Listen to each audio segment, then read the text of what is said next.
আসসালামু আলাইকুম রহমতুল্লাহি ওবারাকাতু। আজকের এই পর্বে আমরা কলকলা সম্পর্কে জানবো। কলকলার পরিচয়, কলকলা হরফ কয়টি এবং কিভাবে কলকলা কিভাবে পড়তে হয় সে বিষয় সম্পর্কে আমরা বিস্তারিত জানার চেষ্টা করবো ইনশাল্লাহ। কলকলা কলকলা হরফ কয়টি? 5টি। কফ, ত, বা, জিম, দাল। এই যে বোর্ডে দেখতে পাচ্ছেন কফ, ত, বা, জিম, দাল।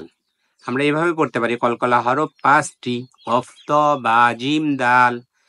তো কফ, ত, বা, জিম, দাল এই 5টি হরফকে বলা হয় কলকলার হরফ। এই 5টির হরফের উপরে যখন জজম বা সাকিন যাই বলি না কেন, জজম অথবা সাকিন যদি আসে তখন এই 5টি হরফ কিভাবে পড়তে হবে? ধাক্কা দিয়ে পড়তে হবে। আমরা উচ্চারণগুলো জানার চেষ্টা করি। সেটা হচ্ছে, দেখতে পাচ্ছি বোর্ডে, হামজা কফ জবর আক, হামজা কফ জের ইক, হামজা কফ পেশ উক। আমরা মোটামুটি ভাবে ধাক্কা দেওয়ার চেষ্টা করব। আক, ইক, উক। আতু, ইতি, উতু। আব, ইবি, উবু। আজ, ইজ, উজু। আদ, ইদ, উদু। তাহলে ধাক্কা দিয়ে পড়ার কারণে এইভাবে পড়তেছি। আর স্বাভাবিকভাবে কি হতো? আদ, ইদ, উদ। আক, ইক, উক। আত, ইত, উদ। এভাবে হতো, কিন্তু ধাক্কা দিয়ে পড়ার কারণে আক, ইক, উক। আত, ইত, উত। আব, ইব, উব। এরকম হচ্ছে। আজ, ইজ, উজু। আদ, ইদ, উদ। শব্দের মধ্যে যখন কলকলা হবে তখন কিভাবে পড়তে হবে একটু আমরা সেটা অনুশীলন করব। মুব, সিরতুন। মিম বার সাথে লাগবে, কিন্তু বার উপরে জজম থাকার কারণে কি হবে? বা হরফটি যেহেতু কলকলা হরফ, তাহলে এখানে ধাক্কা দিয়ে পড়তে হবে। মুব, সিরতুন। রব, ওয়াতিন। এখানেও বা এসেছে, তাহলে র, বা জবর রব।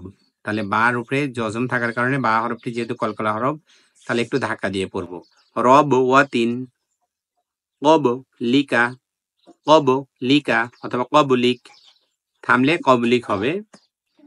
আজু, রন। ফাজু, ওয়াতিন। জাজু, রতুন।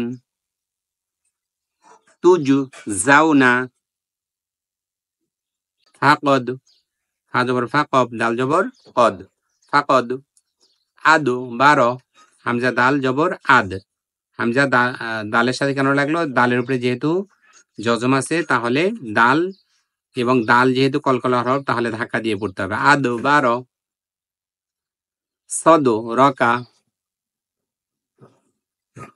তো এগুলো আমরা একটু বিস্তারিত অনুশীলন করলে আমাদের সহজে আয়ত্তে আসবে। একটা বিষয় মনে রাখতে হবে যে যেটাই অনুশীলন করি আমরা বুঝে অনুশীলন করব।